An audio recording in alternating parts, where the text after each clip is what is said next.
आकाशवाणी मुंबई। नमस्कार, मी शैलेश मोहिते प्रादेशिक बातम्या देत आहे। आगामी लोकसभा निवडणुकांपूर्वी सीएए अर्थात नागरिकत्व सुधारणा कायदा लागू होईल अशी घोषणा केंद्रीय गृहमंत्री अमित शहा यांनी आज केली। नवी दिल्लीत एका खासगी वृत्तवाहिनीने आयोजित केलेल्या कार्यक्रमात ते बोलत होते। संसदेने डिसेंबर 2019 मध्ये या कायद्याला मंजुरी दिली आहे। लोकांना नागरिकत्व देणारा हा कायदा असून नागरिकत्व काढून घेणारा कायदा नसल्याचं ते म्हणाले। सीएए किसी की भी नागरिकता लेने का कानून नहीं है, छीनने का कानून नहीं है। इस देश की माइनॉरिटी को और विशेषकर मुस्लिम भाइयों को भड़काया जा रहा है। देश में किसी की भी नागरिकता सीएए छीन ही नहीं सकता क्योंकि कानून में प्रोविजन ही नहीं है। सीएए जो शरणार्थी आए हैं पाकिस्तान और बांग्लादेश से धार्मिक प्रताड़ना के कारण उनको नागरिकता देने का कानून है। भारताला 2047 पर्यंत विकसित राष्ट्र बनवण्याच्या उद्देशानं पहिल्यांदाच सार्वत्रिक निवडणुका लढल्या जातील आणि यापैकी बहुतेक काम नरेंद्र मोदी यांच्या प्रधानमंत्री पदाच्या तिसऱ्या कार्यकाळात सुरू होईल असंही ते म्हणाले। अयोध्येत राम मंदिर उभारणी आणि श्रीरामाच्या राम प्रतिष्ठेवर चर्चा सुरू आहे। केंद्रीय गृहमंत्री अमित शहा यांनीही यावेळी निवेदन दिलं। अयोध्येतलं राम मंदिर हे सामाजिक एकतेचं अद्भुत उदाहरण आहे। विध्वंसाच्या समोर विकासाचं हे प्रतीक असल्याचं ते म्हणाले। ईपीएफओ अर्थात कर्मचारी भविष्य निर्वाह निधी संघटनेनं भविष्य निर्वाह निधीसाठी 8.25% व्याजदर निश्चित केला आहे अशी माहिती केंद्रीय श्रम आणि रोजगार मंत्री भूपेंद्र यादव यांनी दिली। चालू आर्थिक वर्षासाठी हा दर लागू राहील असं संघटनेच्या विश्वस्त मंडळाच्या आजच्या बैठकीत ठरलं। गेल्या आर्थिक वर्षात पीएफवर 8.15% दरानं व्याज मिळत होतं। सिंधुदुर्ग जिल्ह्यात सावंतवाडी इथं 51व्या राज्यस्तरीय बाल वैज्ञानिक प्रदर्शनाला आज सुरुवात झाली। मुख्यमंत्री एकनाथ शिंदे यांनी आभासी पद्धतीने या विज्ञान प्रदर्शनाचं उद्घाटन केलं। या विज्ञान प्रदर्शनात राज्यभरातून 400 विज्ञान प्रतिकृती, 800 विद्यार्थी आणि 800 शिक्षक सहभागी झाले आहेत। राज्याचे अन्न आणि नागरी पुरवठा मंत्री छगन भुजबळ यांना अज्ञात व्यक्तींनी धमकीचं पत्र पाठवलं असून सावध राहण्याचा इशारा दिला आहे। भुजबळ यांनी या संदर्भात नाशिक पोलिसांकडे तक्रार केली आहे। त्यानंतर त्यांच्या निवासस्थानी पोलिसांनी बंदोबस्त वाढवला आहे।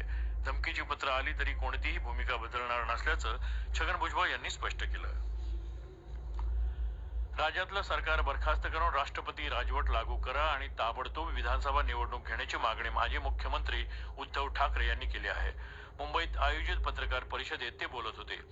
काँग्रेसनेही काल राज्यात राष्ट्रपती राजवट लागू करण्याची मागणी केली होती। ईडी अर्थात सक्तवसुली संचालनालयानं आज अंमली पदार्थ नियंत्रण विभागाचे माजी विभागीय संचालक समीर वानखेडे यांच्या विरुद्ध मनी लॉन्ड्रिंग नुसार गुन्हा दाखल केला आहे। कार्डेलिया क्रूज प्रकरणात समीर वानखेडे यांच्यावर गुन्हा दाखल केला होता। अभिनेता शाहरुख खान यांचा मुलगा आर्यन खान याला कार्डेलिया क्रूज प्रकरणात समीर वानखेडे यांच्या पथकानं अटक केली होती। आर्यनवर गुन्हा दाखल न करण्यासाठी पैसे मागितल्याचा आरोप वानखेडे यांच्यावर होता। विकसित भारत संकल्प यात्रेचा लाभ राज्यातल्या नागरिकांना मोठ्या प्रमाणात होतो आहे। याविषयी ठाणे जिल्ह्यातल्या प्रधानमंत्री स्वनिधी योजनेच्या लाभार्थी गंगाबाई दातार यांनी आकाशवाणीकडे प्रतिक्रिया व्यक्त केली। मी गरीब परिस्थितीत असताना कडधान्य आणून विकत होते, त्यासाठी मला 10,000 लोन भेटलं होतं, ती मी फेडलं। परत आता त्याच व्यवसायासाठी मला परत लोन पाहिजे। ज्यांनी लोन दिलं त्याच्यासाठी मी धन्यवाद करते। मराठा आरक्षण आंदोलनकर्ते मनोज जरांगे पाटील यांनी जालना जिल्ह्यातल्या आंतरवली सराठी इथं आजपासून बेमुदत उपोषण सुरू केलं आहे। मराठा आरक्षणाबाबत सरकारची भूमिका अस्पष्ट असून अध्यादेश काढूनही त्याबाबत अद्याप अंमलबजावणी झाली नसल्यानं हा निर्णय घेतल्याचं त्यांनी आज सकाळी वार्ताहरांना सांगितलं। जळगाव जिल्ह्यातल्या चाळीसगाव इथं गोळीबारात जखमी झालेले भाजपाचे माजी नगरसेवक महेंद्र उर्फ बाळू मोरे यांचा काल रात्री उपचारादरम्यान मृत्यू झाला। बुधवारी सायंकाळी 7 हल्लेखोरांनी त्यांच्यावर गोळीबार केला आणि फरार झाले होते।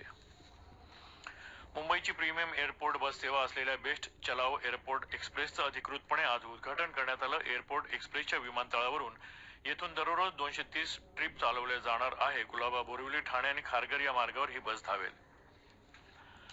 बीडमधल्या ज्ञानधारा मल्टीस्टेट कोऑपरेटिव्ह क्रेडिट सोसायटीचे चेअरमॅन सुरेश कुटे यांच्या विरुद्ध गुन्हा दाखल करण्याचे आदेश गेवराई फौजदारी न्यायालयानं पोलिसांना दिले आहेत। मुदत ठेवीधारकांना जादा व्याजदराचं आमिष दाखवून या ठेवीची रक्कम परत न करणं या आरोपाखाली कुटे यांच्यावर गुन्हा दाखल करण्यात आला आहे। याबरोबरच आकाशवाणी मुंबई केंद्रावरचं हे प्रादेशिक बातमीपत्र संपलं। नमस्कार।